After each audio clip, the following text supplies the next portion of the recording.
Hey, what's up guys? For today's video, maglilinis tayo ng shells natin na ginamit.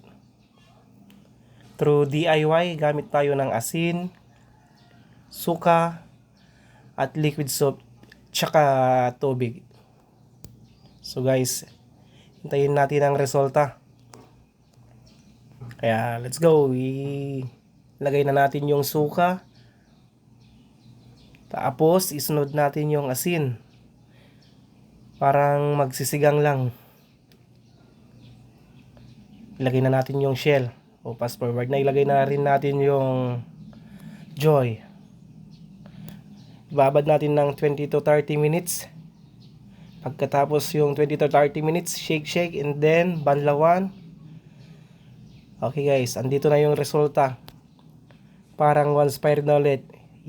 Ayos!